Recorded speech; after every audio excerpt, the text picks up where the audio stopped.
अस्सलाम वालेकुम, welcome back to my channel. कैसे हैं आप सब? ठीक हैं? मैं भी अल्हम्दुलिल्लाह बिल्कुल ठीक हूँ। यहाँ पे है जी शाम का टाइम और जो बास्केट और डस्टबिन वगैरह मैंने धो के रखी थी ना, वो वहीं पड़ी की पड़ी रह गई थी क्योंकि मुझे याद भूल गया था। जब बच्चे स्कूल से आ जाते हैं ना, तो फिर सारा ध्यान इनकी तरफ होता है। पहले कोई शरबत बना के दो, फिर खाना दो, चेंज वगैरह करवाओ, साथ-साथ उनकी जो भी स्कूल की रूटीन रही होती है वो सुनो। उसके बाद फिर उनके सर आ जाते हैं, वो वहाँ पे चले जाते हैं और मैं किचन में चली जाती हूँ। तो बस इस सारे में ना मेरे बिल्कुल ज़हन से ही निकल गया कि मैंने ये काम भी करना था। और कुछ ये भी है कि जब 11-12 बजे का टाइम होता है ना, थोड़ा दिन निकल आता है और घर के सारे काम शाम हो जाते हैं, तो फिर मैं पीछे का डोर बंद कर देती हूँ क्योंकि अब इतनी सख्त गर्मी है ना कि वहाँ से बहुत तेज़ धूप आती है। तो इसलिए भी फिर मेरे ज़हन से निकल गया क्योंकि ना मैं पीछे गई हूँ और ना मैंने दोबारा देखा है।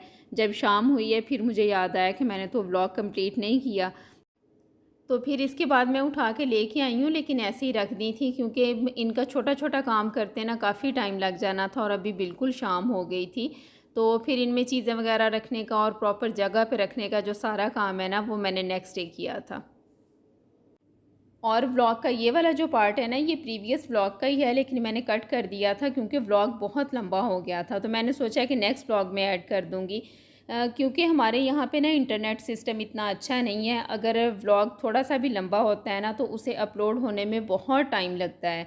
और कभी-कभी व्लॉग लेट होने की वजह भी यही होती है कि जब अपलोडिंग पे लगाते हैं, तो वो इतना टाइम ले लेता है ना कि उसके पब्लिक होने का टाइम निकल जाता है। फिर वो ऑडियंस का टाइम नहीं होता क्योंकि अगर पब्लिक करें और इतने ज़्यादा उस पे व्यूज़ ना आएँ तो फिर कोई फ़ायदा ही नहीं है। इसलिए फिर मैं पब्लिक नहीं करती, नेक्स्ट डे उसे फिर पब्लिक करती हूँ।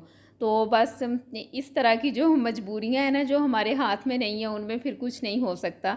तो ख़ैर बास्केट में मैंने आलू, प्याज़, लहसुन सब रख दिया था और लहसुन मैंने थोड़ा-सा ही रखा है क्योंकि जैसे-जैसे ज़रूरत होती है तो फिर जो पीछे का किचन है ना, वहाँ पे मैंने रखा हुआ है, वहाँ से ले आते हैं। और फ़िल्टर भी मैंने लगा दिए हैं, हुड की बाकी सफाई ये भी रहती है, वो इंशाल्लाह 1-2 दिन में करूँगी। और बास्केट्स में ये इस तरह से जो डिस्पोजेबल बैग्स होते हैं ना बास्केट के, वो मैंने लगाए होते हैं। इससे बड़ी आसानी हो जाती है, अंदर से बिल्कुल साफ़ रहती हैं। लेकिन बस लिड वाली है ना, तो हल्की सी स्मेल हो जाती है, इसलिए कुछ देर के बाद वॉश करनी पड़ती हैं, लेकिन फिर टाइम नहीं लगता। तकरीबन कोई 15-20 मिनट में ना मैं सारे घर की बास्केट्स वॉश कर लेती हूँ और अच्छी तरह फिर धूप लगवा लेती हूँ ताकि स्मेल वगैरह सारी ख़त्म हो जाए। तो बस ये मैंने इस तरह से सेट करके और अपनी-अपनी जगह पे रख दी हैं। और जो रूम्स की बास्केट है ना, इनमें मैं बच्चों को ज़्यादा कचरा नहीं डालने देती। यानी वैसे तो वो डालते रहते हैं, लेकिन जिस कचरे में से स्मेल आनी हो ना, वो हम इसमें नहीं डालते। वो किचन की बास्केट या फिर बाहर जो बास्केट पड़ी है ना, उनमें डालते हैं। क्योंकि जो रूम्स की बास्केट है ना, ये हर रोज़ तो साफ़ नहीं होती, वीकली या फिर 10-15 दिन के बाद इस तरह जैसे ज़रूरत पड़े इनकी सफाई होती है। तो फिर थोड़ी एहतियात करें ना, तो रूम में से फिर स्मेल वगैरह नहीं आती। तो बस मेरे छोटे-छोटे काम करने तक विदा भी आ गई थी और आज सहन की सफाई होने से पहले हमने शू रैक साफ़ करना था। तो विदा के आने से पहले मैंने सारे शूज़ निकाल दिए थे इसमें से और जो नहीं चाहिए थे वो साइड पे कर दिए थे। वैसे तो हफ़्ता 10 दिन के बाद इसकी सफाई होती रहती है, कभी मैं कर देती हूँ, विदा कर देती है या फिर बच्चों के पास टाइम हो तो वो भी कर देते हैं।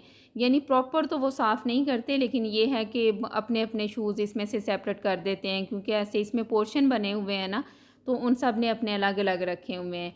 लेकिन अब जितनी भी इसकी सफाई करें ना, 2-4 दिन के बाद इसकी हालत फिर से ख़राब हो जाती है क्योंकि बच्चे बस ऐसे जब भी शूज़ उतारते हैं ना, तो ऐसे ही अंदर घुसा देते हैं, तो मट्टी भी एक दूसरे के ऊपर। तो बस इसे जितना भी सीधा-सूधा कर लेना, ये फिर वैसे ही हो जाता है।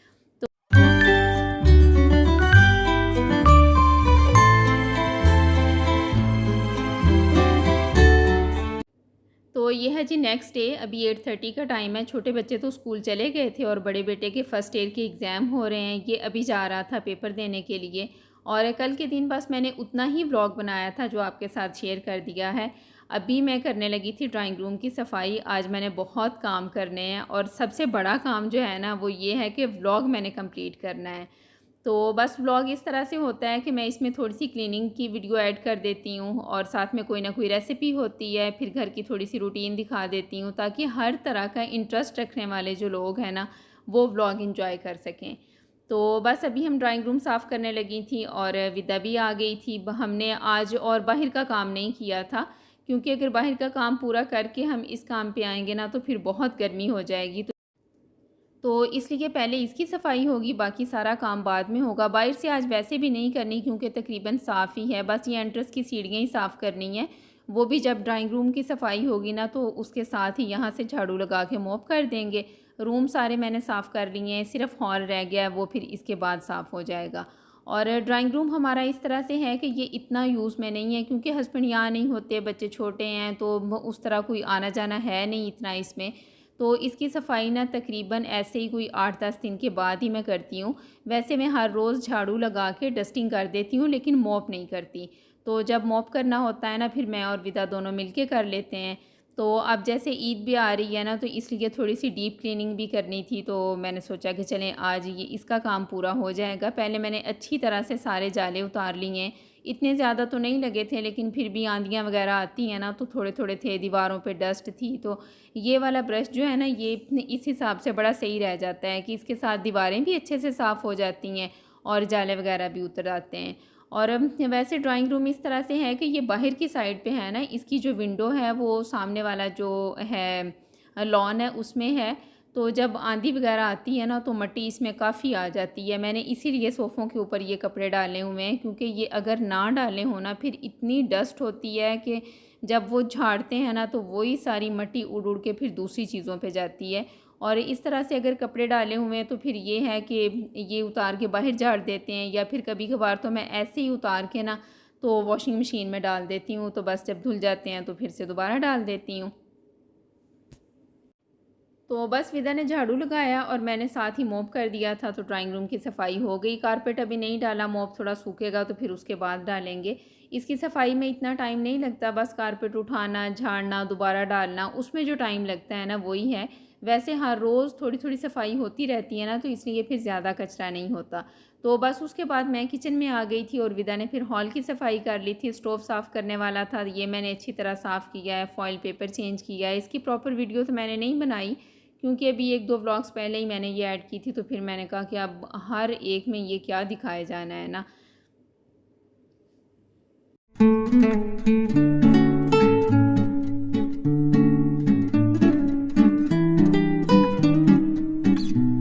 और अब यहाँ पे मैं बच्चों के लिए फ़ालसे का जूस बना रही हूँ क्योंकि दोपहर में जब वो वापस आते हैं ना तो इतनी शदीद गर्मी होती है ना कि ऐसे मुंह और हाथ गर्म हुए पड़े होते हैं। तो इस तरह का कोई ठंडा शरबत पीने को मिल जाए तो बस सुकून आ जाता है। जब वो आके 10-15 मिनट रेस्ट कर लेते हैं फिर मैं देती हूँ।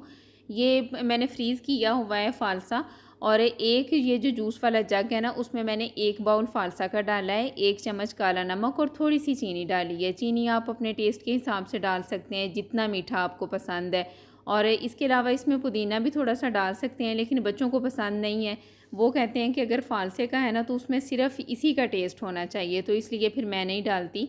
वैसे कभी कभी अगर लेमन वगैरह का पानी बना के दूँ ना तो उसमें मैं थोड़ा सा डाल देती हूँ, वो भी गर्मी के लिए बहुत अच्छा है। और गर्मियों में जितने भी इस तरह से शरबत बनते हैं ना पीने के लिए, उनमें से सबसे जो बच्चों का फेवरेट होता है ना वो ये फ़ालसा का ही होता है, क्योंकि ये खट्टा मीठा है ना तो इसलिए बड़े शौक़ से पी लेते हैं। तो बस मैंने बना दिया और अंदर ऐसे भर के बर्फ़ डाली है कि ज़रा अच्छे से ठंडा हो जाए। और फ़ालसे का जूस बनाना आसान है, स्टेन करना थोड़ा मुश्किल है क्योंकि ये ब्लेंड होके ना काफ़ी थिक हो जाता है।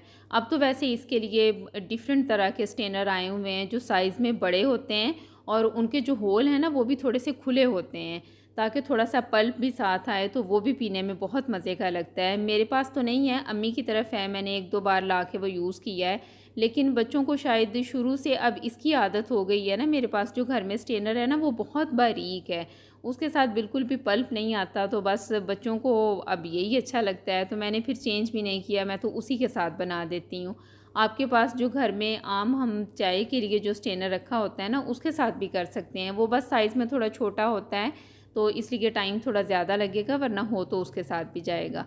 तो बस अब बच्चों को मैंने जूस दे दिया था और अब यहाँ पे मैं बनाने लगी थी दोपहर का खाना। आज खाने में मैंने बनाना है भिंडी गोश्त, और उससे पहले ये जो ऑयल वाली बॉटल है ना ये खाली हो गई थी और ये फ़िल करना मुझे बड़ा मुश्किल लगता है, क्योंकि थोड़ा सा भी ऑयल इधर उधर गिर जाए ना तो उससे बड़ा मैस होता है, और जब वो साफ़ करने लगते हैं फिर वो आगे से आगे चलता रहता है, साफ़ नहीं होता।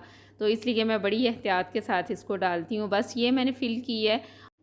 और अभी विदा भी मेरे साथ किचन में ही है। बच्चे जब स्कूल से वापस आए हैं ना, तो ये भी अपना जूस लेके रूम में ही चली गई थी। वहाँ पे काफ़ी टाइम बैठी उनके साथ टीवी देखती रही है। जब मैंने खाना बनाना शुरू किया है ना, तो फिर मैंने इसको बुलाया, क्योंकि आज इसने भिंडी गोश्त की रेसिपी सीखनी थी। अपने घर में माशाल्लाह से खाना ये ख़ुद बनाती है, तो इसलिए ना इसे कुकिंग में बड़ा इंटरेस्ट है। और यहाँ पे देख देख के फिर जाके अपने घर में जब कभी वो ट्राई करती है ना, तो फिर आके मुझे बताती भी है कि मैंने आपके तरीके से बनाई थी और वो बहुत अच्छी बनी है, सबको बड़ी पसंद आई है। मैक्रोनी वगैरह भी इसने बनाई हुई है ना, तो आके मुझे बता रही थी कि बहुत अच्छी बनी है। तो बस मैंने थोड़ा सा ऑयल डाला है। जब ऑयल गर्म हो गया है तो उसमें जो भिंडियाँ कट की हुई थी वो मैंने डाल दी हैं। ये आधा किलो भिंडियाँ हैं और इसमें मैंने थोड़ी सी हल्दी, यानी 1 टीस्पून आप लगा लें हल्दी, और इतना ही नमक डाला है। और ये मैं भिंडियों को फ्राई करते हुए डालती हूँ, इससे बड़ा अच्छा कलर आ जाता है। फ्लेम आपने बस मीडियम सा रहने देना है। मैं बहुत ज़्यादा फ्राई नहीं करती, बस ऐसे हल्की सी करती हूँ। ग्रीन ही होती हैं तो निकाल लेती हूँ, यानी इनके अंदर वो जो एक चिपक सी होती है ना, बस वही ख़त्म करनी होती है। वैसे बिल्कुल ब्लैक में नहीं करती। और भिंडियाँ फ्राई करने के बाद इसी ऑयल में मैंने 4 मीडियम साइज़ के प्याज बारीक कट करके डाल दिए हैं। प्याज मैंने थोड़े ज़्यादा डाले हैं, आप अपनी मर्ज़ी से कम भी कर सकते हैं। जब उनका कलर हल्का सा चेंज हुआ है ना, तो अब उसमें मैंने चिकन डाल दिया है। ये आधा किलो चिकन है और 8 से 10 मिनट इसकी भुनाई करनी है। जबकि चिकन का कलर चेंज हो जाएगा, इसकी स्मेल भी थोड़ी ख़त्म हो जाएगी, तो फिर इसमें 1-1 चम्मच लहसुन अदरक का पेस्ट डाल देना है। 4 से 5 हरी मिर्चें भी मैंने इसके साथ ही क्रश कर ली थी। अब फिर से तकरीबन 4 से 5 मिनट इसकी भुनाई करनी है, ताकि जो भी लहसुन अदरक का कच्चापन है वो ख़त्म हो जाए, चिकन की भुनाई भी अच्छी तरह हो जाए। और फिर इसमें सारे स्पाइसेस डालने हैं। जो थोड़ा बहुत चिकन का पानी होता है ना, वो भी अच्छे से ड्राई हो जाता है इससे। और स्पाइसेस में नमक, हल्दी, सुरख मिर्च का पाउडर, क्रश की हुई मिर्चें और भुना कुटा ज़ीरा, इन सब का मैंने 1-1 टीस्पून डाला है। और 1 टेबलस्पून भर के क्रश किया हुआ सूखा धनिया डाला है। इससे बहुत अच्छा टेस्ट आता है। बस अब इसकी अच्छी तरह भुनाई करते जाना है। अगर ज़रूरत हो तो आप इसमें थोड़ा बहुत पानी भी लगा सकते हैं। 8 से 10 मिनट जब स्पाइसेस की भुनाई हो जाएगी ना, तो फिर इसमें आपने क्रश किए हुए टमाटर डालने हैं। टमाटर मैंने थोड़े ज़्यादा डाले हैं, 4 से 5 टमाटर मैंने अच्छी तरह क्रश कर लिए थे। और टमाटर डालने के बाद अच्छी तरह मिक्स करके ढक्कन दे के 20 से 25 मिनट के लिए पकाना है। कुछ तो टमाटर का पानी होगा, कुछ चिकन अपना पानी छोड़ेगा, तो इसी में चिकन बड़ी अच्छी तरह पक जाएगा। फ्लेम आपने बिल्कुल स्लो, जिस तरह दम वाला होता है ना, वो रहने देना है। तो बस जब ये टाइम पूरा होने के बाद हम इसे देखेंगे ना, तो चिकन बड़ी अच्छी तरह से पक गया होगा।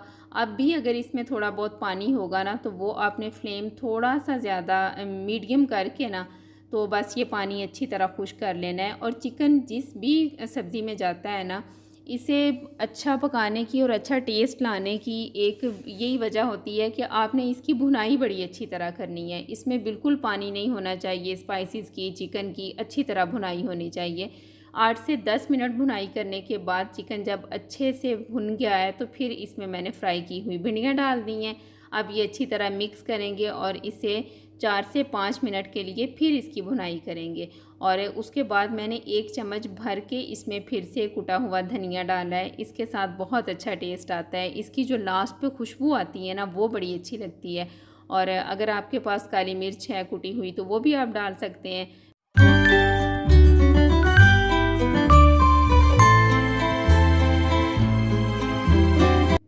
और यह है जी इसकी फ़ाइनल लुक। देखने में भी अच्छा लग रहा है और टेस्ट भी बहुत ज़बरदस्त था। बच्चों ने बड़े शौक़ से खाया है।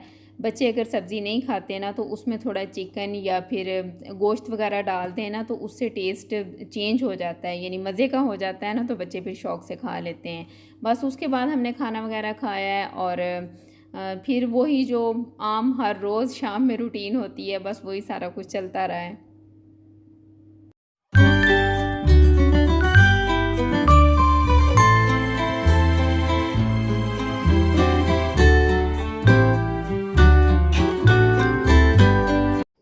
तो बस खाना खाने के बाद कुछ देर रेस्ट किया और ड्राइंग रूम की सफाई की फ़ाइनल लुक मैंने आपको नहीं दिखाई थी, क्योंकि मैं बस फिर उसके बाद खाना बनाने में और बच्चों को खाना देने में बिज़ी हो गई थी।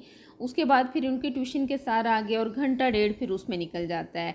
तो सफाई वगैरह मैंने कर ली थी और सोफ़ों के ऊपर जो कपड़े डाले हुए हैं ना वो मैंने नहीं उतारे, क्योंकि आंधी आती है तो फिर इतनी मट्टी आ जाती है ना कि सफाई करना मुश्किल हो जाता है। एक इंसान कितना ही काम कर लेगा ना। और वैसे भी पहले इस तरह होता था कि मैं व्लॉग में हर चीज़ बहुत प्रॉपर दिखाती थी कि ये नज़र ना आ जाए, वो ना आ जाए, इसे देख के पता नहीं लोग क्या कहेंगे। लेकिन अब मैं ऐसे नहीं करती, जो जैसे होता है ना मैं एज़ इट इज़ दिखा देती हूँ। और मुझे लगता है कि आप जितना रियल और जेन्युइन रहेंगे ना उतना लोग आपसे रिलेट कर पाते हैं। तो बस जो है जैसा है बस ठीक है।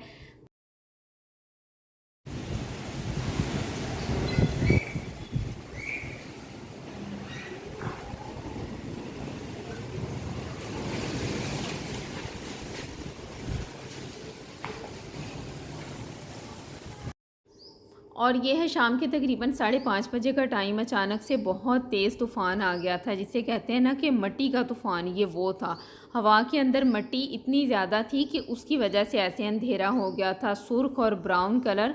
और इतना अचानक आया ना कि दिन के टाइम बिल्कुल नहीं लग रहा था कि इस तरह का कुछ होगा। बस हल्की सी हवा चली है और उसके साथ एकदम इस तरह से हो गया है। और हवा के साथ मट्टी इतनी ज़्यादा थी कि बाहर खड़े होना मुश्किल था। मैंने बड़ी मुश्किल से ये छोटा सा क्लिप बनाया है कि ऐसे आँखों में जा रही थी और खड़े नहीं हुआ जा रहा था, हवा इतनी तेज़ थी। बस घंटा डेढ़ तकरीबन इस तरह रहा है। उसके बाद फिर आहिस्ता आहिस्ता थोड़ा ऐसे साफ़ होना शुरू हुआ है। हवा में जो डस्ट थी वो तो तकरीबन रात को 10-11 बजे तक रही है, लेकिन अंधेरा जो दिन के टाइम हो गया था ना वो तकरीबन 1.5 घंटे के बाद ठीक हुआ है। बच्चे बेचारे ऐसे हैरान परेशान और डर रहे थे ना कि इस तरह भी हो जाता है। उन्होंने अपनी लाइफ में पहली बार इस तरह का कुछ देखा है और यकीन करें कि ख़ुद भी देखने से डर लग रहा था। इसकी वजह से बहुत नुकसान हुआ है गाँव में, शहरों में, ख़ास तौर पे जिन बेचारों के कच्चे घर थे ना वो गिर गए हैं। सोलर पैनल्स का बहुत नुकसान हुआ है। तो बस अल्लाह ताला इस तरह की मुसीबतों से हमें बचाए। और उसके बाद घरों की जो सूरत हाल हुई है ना वो तो फिर होनी थी, ज़ाहिर है।